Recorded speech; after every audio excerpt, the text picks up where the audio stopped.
enters the arena and sit back while people unknowingly perform their roles. The problem for them is that you didn't just refuse to read their lines, you threw the entire script out and started writing your own. That's why your name is traveling so fast, because no one can predict your next move, and unpredictability is the death of manipulation. When people stick to the same tired patterns, those in power can anticipate their every decision. They know when you'll pause, when you'll doubt yourself, and when you'll give up. But you broke that chain.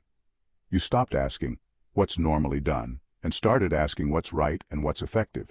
That shift alone makes it impossible for them to box you in because their control depends on you playing by the rules they invented. Once you break those rules, the game is no longer theirs to run. What makes this even more threatening to them is that you're not doing it recklessly. You're strategic. You're not moving randomly. You're moving intentionally, just not in the way they expected. And that means they can't paint you as careless or incompetent, because your results speak louder than their accusations. Every time you succeed in a way they never saw coming, it chips away at the myth that they're the smartest or most capable in the room. The reason your name is spreading is because people are hungry for something different. They've seen the same rehearsed performances for years, and it's made them numb. But when someone shows up and refuses to act out that recycled drama, it wakes people up. They start paying attention.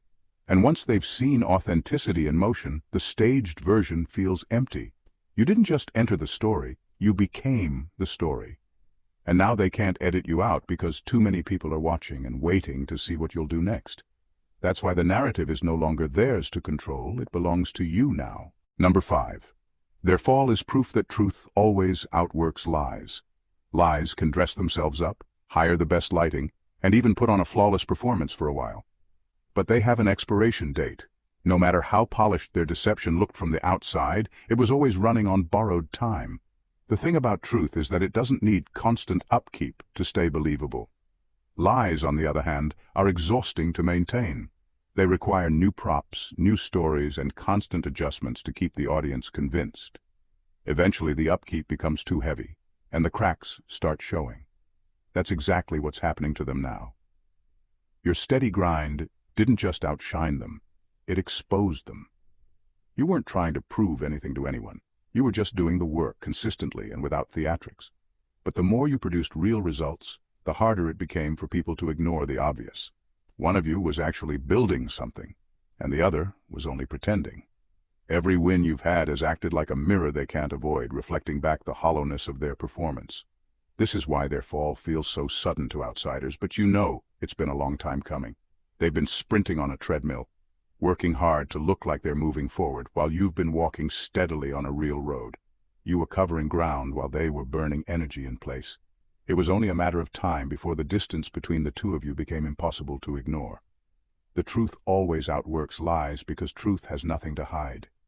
It's not afraid of being examined. It doesn't need to be repackaged every few months to stay relevant. And when people finally start comparing the two side by side, authenticity and pretense, the choice becomes clear. They may have had the glitter, but you had the gold. Their fall isn't just about them losing. It's about the world being reminded that pretending can only get you so far.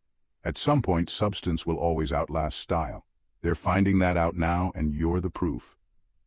The work you've done speaks for itself, and no amount of fake shine can compete with the kind of legacy you're building. Number 6. You're not competing. You're redefining the arena. They think this is a competition, but you're not even playing the same game anymore. While they're busy trying to check boxes, follow formulas, and stick to rules they think control the outcome, you've already stepped off the field they've been preparing. You've created a new arena, one where the old strategies don't work and the old tricks fall flat. That's why they can't keep up. They're running after shadows while you've changed the rules without announcing it.